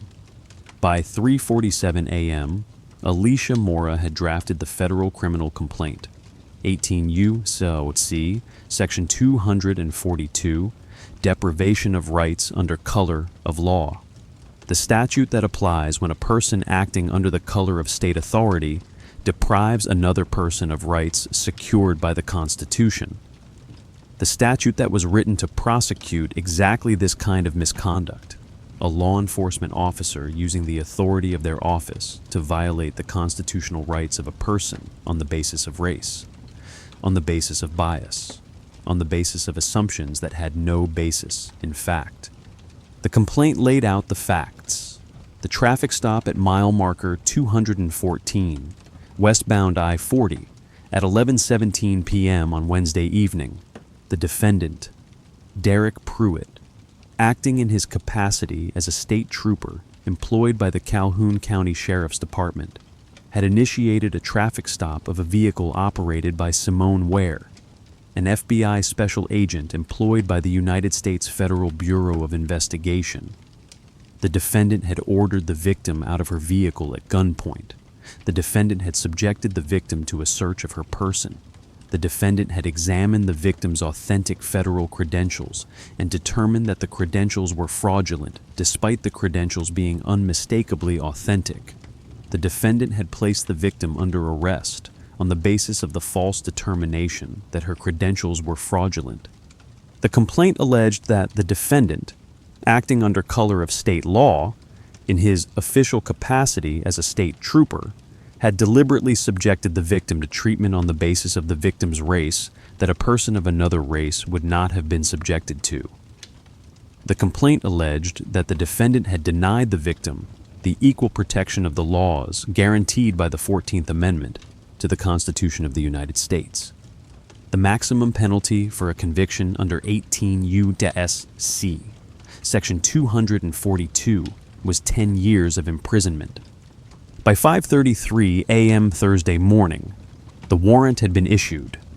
The federal magistrate judge, having reviewed the complaint and the supporting video evidence, had authorized the arrest.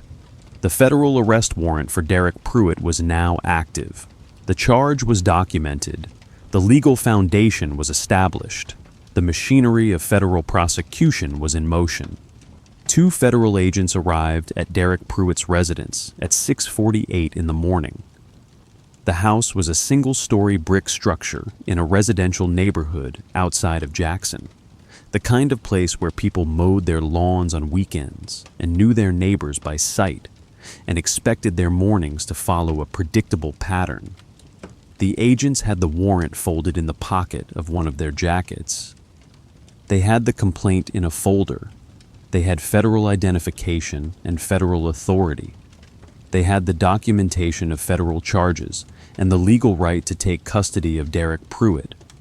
When Pruitt answered the door, he was in civilian clothes, jeans and a faded t-shirt, his sleep still visible in the way he was moving.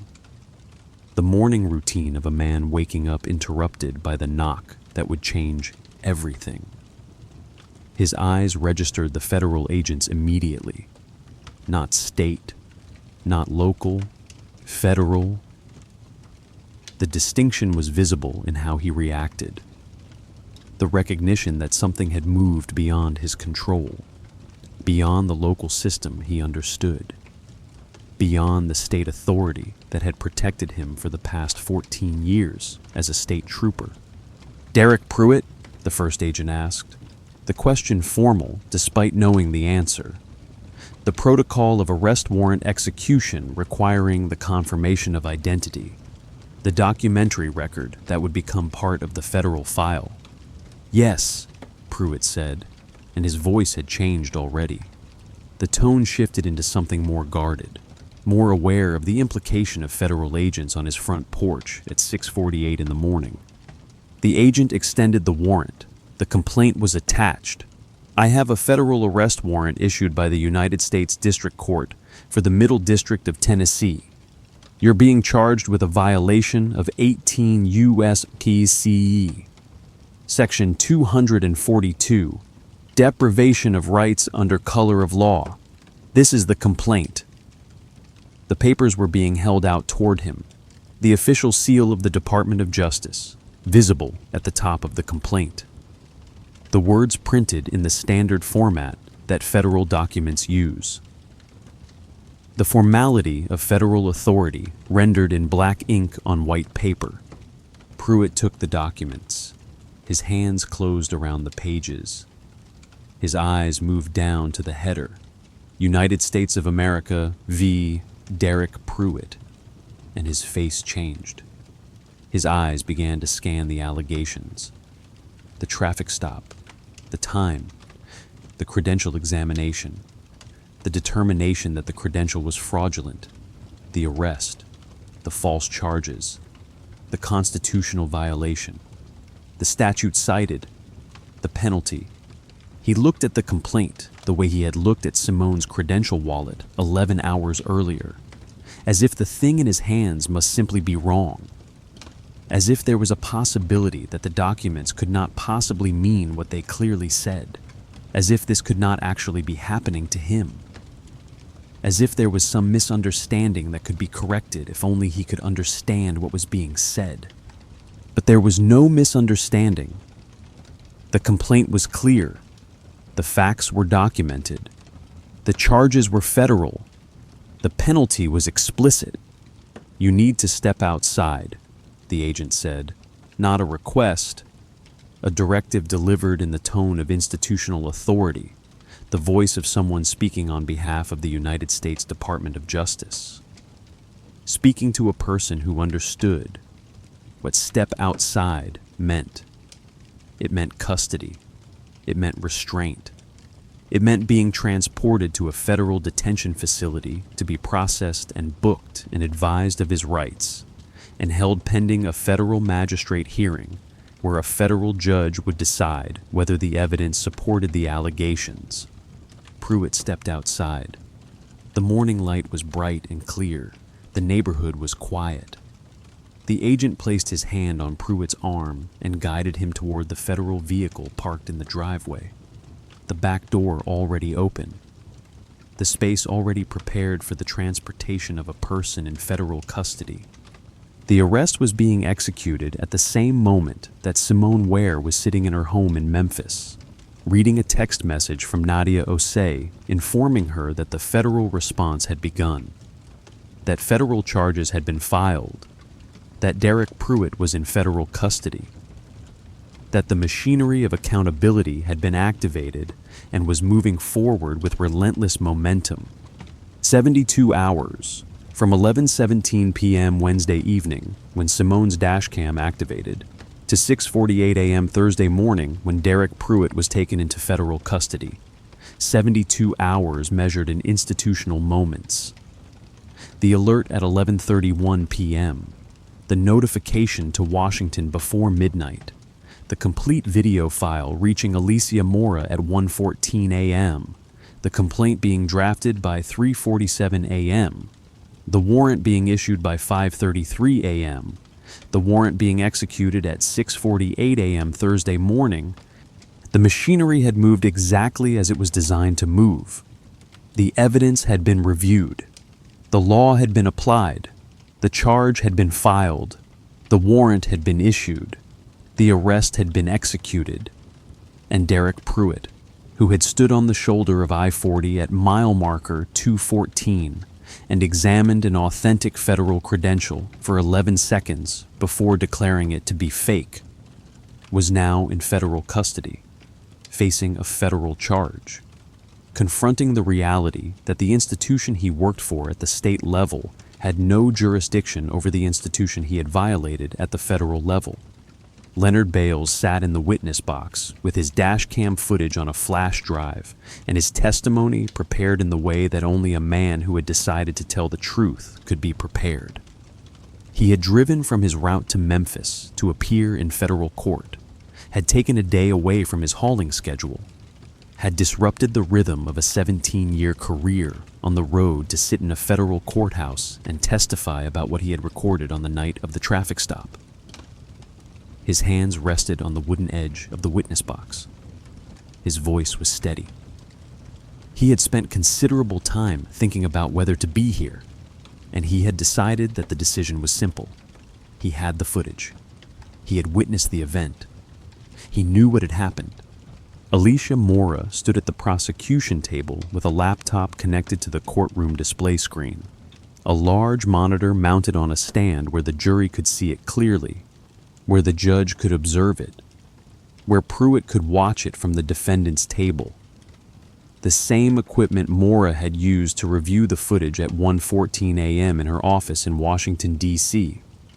The same laptop where she had watched the examination for the first time was now displaying the footage in a federal courtroom in Memphis. The jury sat in the box to Bales's left, 12 people who had been selected through voir dire to determine whether Derek Pruitt had violated the constitutional rights of Simone Ware under color of law, whether the federal statute applied, whether the charge had been proven beyond a reasonable doubt. Mora began with the foundational questions. Where were you on the evening of the traffic stop? Where were you positioned relative to the vehicles involved? What equipment do you have installed in your vehicle? How does the dashcam record? What is the date and timestamp function? How do you know the timestamp is accurate? Bales answered each question in flat, factual sentences. The register of someone testifying under oath, someone aware that every word was being transcribed by the court reporter, that his testimony was becoming part of the official record of a federal case, that his words would be preserved and reviewed and potentially appealed. Yes, he had dashcam equipment in his Peterbilt. Yes, it records continuously while the vehicle is operating. Yes, the timestamp function is accurate to within 1 second.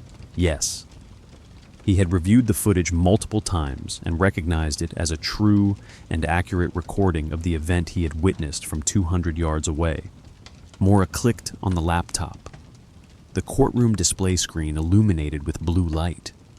The video began to play, the footage from Bales's dashcam showing the shoulder of I-40 at mile marker 214, the state police cruiser positioned behind Simone's Charger, the rain falling on the asphalt, the night traffic visible in the distance on the interstate.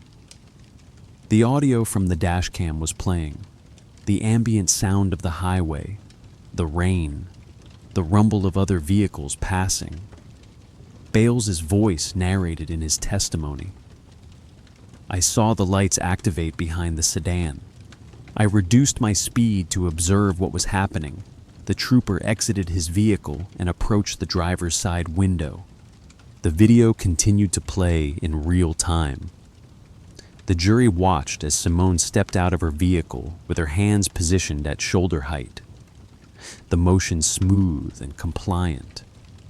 The execution of the command immediate and visible. The jury watched as Pruitt took her by the upper arm and secured her hands with nylon restraints. The motion practiced and efficient. The jury watched as the Credential wallet came into view on the screen, as Pruitt's hands closed around it, as his flashlight illuminated the object he was holding. This was the critical moment. Mora paused the playback. The screen froze on the image of Pruitt holding the Credential wallet open, the gold shield visible in the center of the frame, illuminated by the beam of his flashlight. Mr. Bales, can you describe what you observe in this segment of the video? Bales looked at the frozen image on the screen. The trooper is holding what appears to be a Credential wallet. He's illuminating it with his flashlight beam. His eyes are clearly focused on the document. You can see the gold shield and the federal seal. Mora clicked play. The video resumed, but this time the audio was muted. The courtroom became silent except for the sound of the video playback. No dialogue, no narration, no commentary from the prosecution. Just the visual record of what had happened. The jury could see Pruitt's eyes. They could see the direction of his gaze without distraction. They could see his eyes move methodically left to right across the gold shield of the federal Credential. The motion of his examination deliberate and unmistakable and undeniable. His eyes tracked across the raised surface of the embossed eagle. His eyes moved across the typography of the text. His eyes shifted to the photograph embedded in the ID card. His eyes moved back to the shield. The examination continued, deliberate and focused. 11 seconds of complete silence in the courtroom. The jury watched without interruption. Some jurors leaned forward in their seats. Some took notes on their legal pads, documenting what they were observing. Some tracked Pruitt's eyes with their own eyes, following the motion of his gaze across the credential in real time, understanding without explanation what he was looking at, what the object in his hand represented, what the shield and seal meant. Then Mora spoke. "The audio will now resume." The sound came back. The video displayed a subtitle overlay showing the words being spoken, the text running at the bottom of the screen so the jury could read and hear simultaneously. 8 words appeared on the screen in white text. Pruitt's voice spoke. "That's not a real badge." His mouth opened. His jaw moved.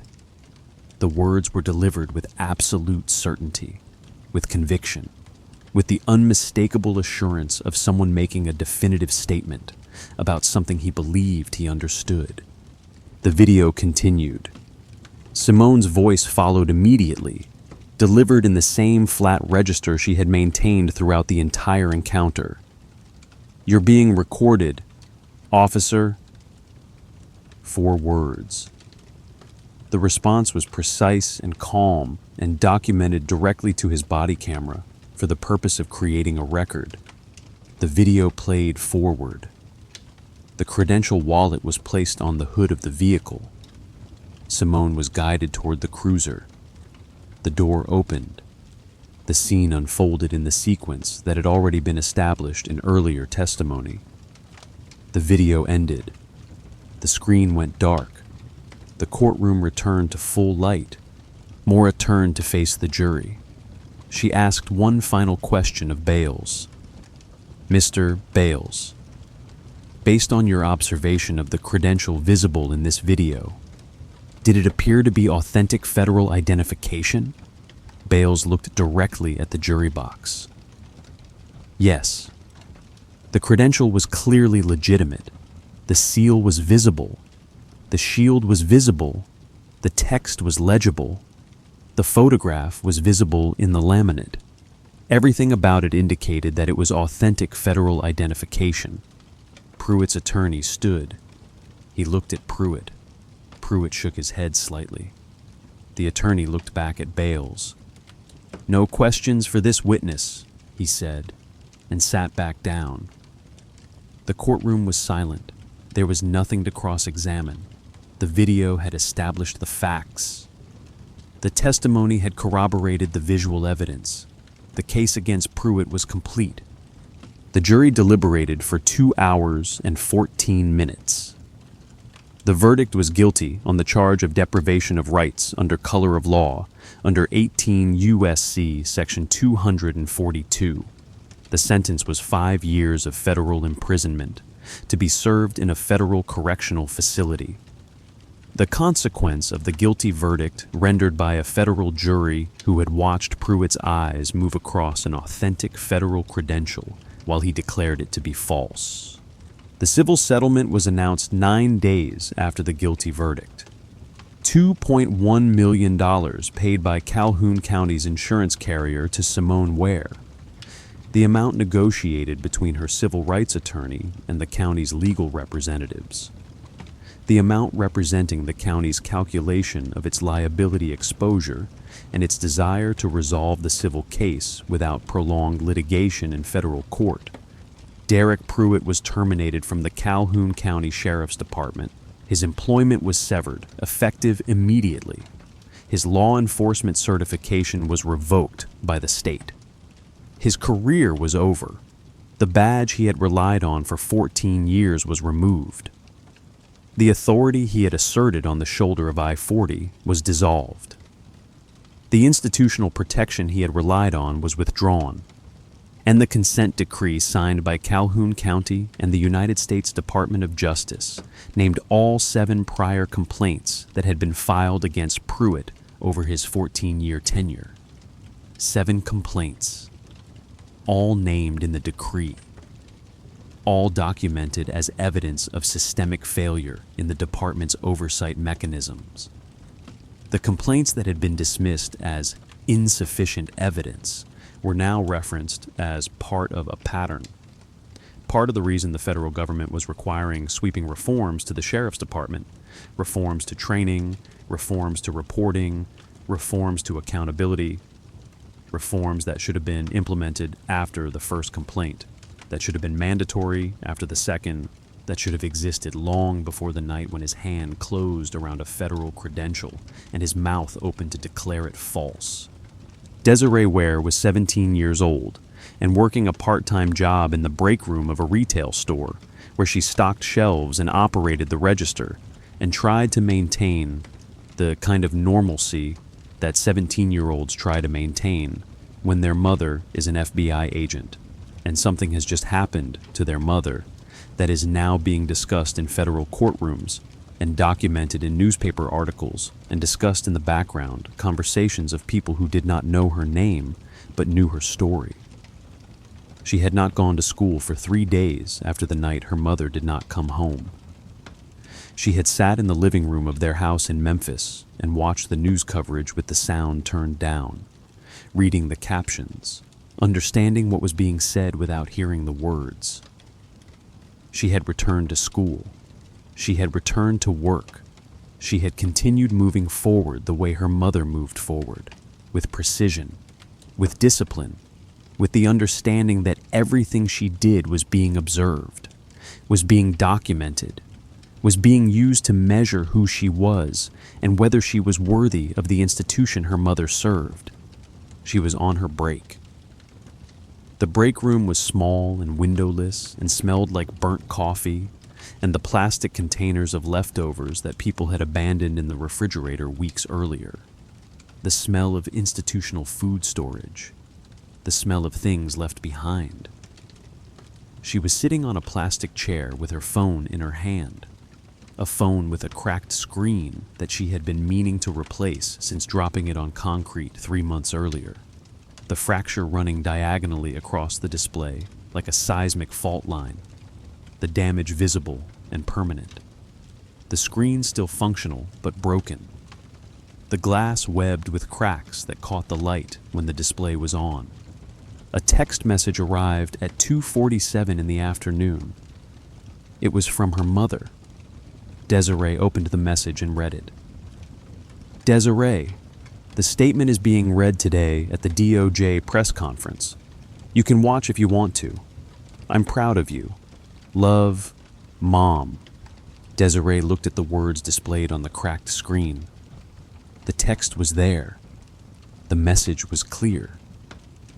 Her mother wanted her to know that she had written a statement, that the statement was going to be read in public, that Desiree was allowed to listen if she chose to listen. And her mother was proud, not of what had happened, not of the encounter on I-40, not of the trial or the verdict or the conviction, but proud of Desiree, proud of the daughter who had decided to speak, to testify, to use her voice at a moment when using her voice mattered. Desiree did not cry, not yet, not here in the break room of a retail store where her coworkers could see her, where she would have to explain, where she would have to accept sympathy and comments and acknowledgement. She would cry later, but not now. Not in this moment with her shift ending in 14 minutes and the next customer potentially walking through the door. Now she simply looked at the text on the cracked screen and understood what it meant and slipped the phone back into her pocket. The Department of Justice held its press conference at the federal courthouse in Memphis on a Tuesday afternoon, 3 weeks after Derek Pruitt's guilty verdict. The courtroom had been cleared of its usual occupants, the judges and the lawyers and the defendants and the security personnel. The The space had been transformed into a press room. Cameras were positioned along the back wall. Journalists sat in the gallery seats with recording devices and notebooks. Photographers stood with their equipment ready. The podium was positioned at the front, the seal of the Department of Justice mounted on the front, the seal representing the institutional authority that was about to speak. Alicia Mora stood at the podium and delivered opening remarks about the significance of the conviction, about the importance of federal prosecution in cases of police misconduct, about the constitutional rights that had been violated. She did not speak for long. She did not need to. The facts had already been established. The jury had already rendered its verdict. The sentence had already been imposed. What remained was the official acknowledgement, the institutional statement, the declaration that the federal government had acted, that justice had been served, that accountability had been achieved. And then Desiree Ware was introduced. She walked to the podium with a single page of paper in her hand, the statement she had written with her mother's guidance, but in her own words. The statement that would be her contribution to the official record. She was 17 years old. She was wearing a dark blue dress that she had borrowed from a friend. Her hair was pulled back. She looked directly at the cameras without fear and without anger, just with the calm focus of someone who had decided what needed to be said. She began to read 7 sentences. The first sentence introduced herself. "My name is Desiree Ware, and I am the daughter of Special Agent Simone Ware of the FBI." The second sentence described her mother. "My mother has served the Federal Bureau of Investigation for 11 years, and she has always conducted herself with integrity and with respect for the Constitution." The third sentence described what had happened. On the night of October 12th at mile marker 214 on westbound Interstate 40, my mother was ordered out of her vehicle at gunpoint by a state trooper who then examined her federal credentials and declared them to be fraudulent despite their being authentic. The fourth sentence described the consequence. That trooper has now been convicted of deprivation of rights under color of law and sentenced to 5 years in federal prison. The fifth sentence addressed the antagonist. "I want Derek Pruitt to know that his actions revealed who he is. Not a law enforcement officer, but a man who allowed his biases to override the facts in front of him." The sixth sentence addressed the institution. "I want the Calhoun County Sheriff's Department and every other law enforcement agency in this country to know that the 7 complaints filed against Derek Pruitt over 14 years were a warning that was ignored. And that warning has now become a federal case that will serve as a reminder that accountability must happen before the next person is harmed." And then the 7th sentence. The final sentence. The one that brought the statement full circle, that connected the present moment to the future, that spoke directly to the setup that had been established at the beginning of the story. "I am 17 years old, and in 1 year I will be eligible to apply to the FBI Academy. And I am going to do that because I want to be the kind of agent that my mother is. An agent who conducts herself with integrity and who respects the Constitution and who understands that the badge she carries represents not authority over people, but authority to protect people." The statement ended. The room was quiet. Desiree folded the paper in half and stepped back from the podium. She did not smile. She did not gesture. She simply completed the task she had been asked to complete, and then she waited while the cameras continued to record, and the journalists continued to take notes, and the institutional machinery of the federal government registered the statement and added it to the official record. Her mother was not at the press conference. Simone Ware had made a deliberate choice not to attend, not to speak, not to use her voice at this moment. She had decided that the appropriate response to vindication was silence, that the appropriate response to accountability was the acknowledgement that she did not need to speak because the evidence had spoken. The verdict had spoken. The consequence had already been rendered. She did not need to stand beside her daughter. She did not need to reinforce the victory with her presence. She simply needed to trust that the daughter she had raised would speak with the clarity and precision that the moment required. Desiree read a text message from her mother while walking back to her seat. "I watched. You were perfect. I love you." The evidence room of the federal courthouse was a fluorescent-lit space maintained at a constant temperature of 68 degrees Fahrenheit and a constant humidity of 45% to preserve the integrity of the evidence stored within its walls. The Credential wallet that had been placed on the hood of Simone Ware's Charger on the shoulder of I-40 at mile marker 214 had been collected as evidence on the night of the traffic stop. It had been photographed from multiple angles. It had been documented in the chain of custody form. It had been entered into the evidence management system. It had been preserved and stored and cataloged as the central physical evidence in United States v. Derek Pruitt. On the night after the press conference, at 2:07 in the morning, a technician in blue nitrile gloves removed the Credential wallet from its temporary storage location and began the process of sealing it into the permanent evidence archive. She slid the wallet carefully into a clear plastic evidence bag, the laminate and leather settling into the transparent material, the dimensions of the wallet creating a shape visible through the plastic, the gold shield visible, the federal seal visible. The object that Derek Pruitt had held for 11 seconds and then rejected now visible in a new context. No longer a credential being presented for inspection, but evidence being preserved for posterity. The artifact of the precise moment when bias had overcome evidence. The technician tied a handwritten tag to the zipper pull of the evidence bag with evidence tape. The tag documenting the case number, the exhibit designation, Exhibit A, the date of collection, the case description, the chain of custody information, the initials of the technician, the date of archival. The tag was tied firmly with a knot that would not slip. The evidence was marked with the institutional designation that would identify it forever. The technician pressed the evidence seal flat with her thumb, the clear tape adhering to the bag along its entire length, the seal creating an unbroken surface that would record any attempt to open the bag, any compromise of the evidence, any access to the sealed item without authorization and documentation being entered into the system. The pressure of her thumb left a momentary impression on the plastic before the pressure was released and the plastic recovered its original shape.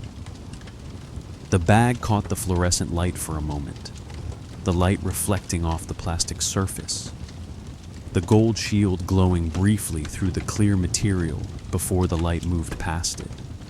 The technician set the bag down on the archival shelf with the other evidence from the case, the body camera footage on a hard drive, the witness dashcam footage on a flash drive, the photographs of the scene, the copies of the charges and the verdict and the sentence. The Credential wallet was now in its final location, cataloged and sealed and waiting, the light above it unchanged, the hum of the fluorescent fixtures, the only sound in the evidence room at 2:07 in the morning. The object that Derek Pruitt had called a prop was now preserved as Exhibit A in a federal criminal case. The central physical artifact of the moment when a state trooper had examined an authentic federal credential, had spent 11 seconds looking at a gold shield and a federal seal and a photograph, and had then declared it to be fake. The moment that had triggered the federal investigation, the moment that had resulted in the federal prosecution, the moment that had resulted in the guilty verdict, the moment that had resulted in the federal imprisonment, The moment that had resulted in the institutional exposure of a pattern of misconduct spanning 14 years and 7 prior complaints. The Credential wallet remained on the shelf. The evidence bag remained sealed. The tag remained attached. The light continued to hum. 1 year later, Desiree Ware submitted her application to the FBI Academy. The application was processed. Her background was investigated. Her credentials were verified. Her commitment was confirmed. She was accepted into the Academy class that would begin training 14 months after her mother's encounter on I-40. She entered the same institution her mother served. She learned the same protocols. She understood that the credential she would eventually carry represented not power over people, but obligation to protect people. That the badge was not a prop, but a symbol of a commitment to constitutional rights. That the shield meant something only if it was respected by the person who carried it.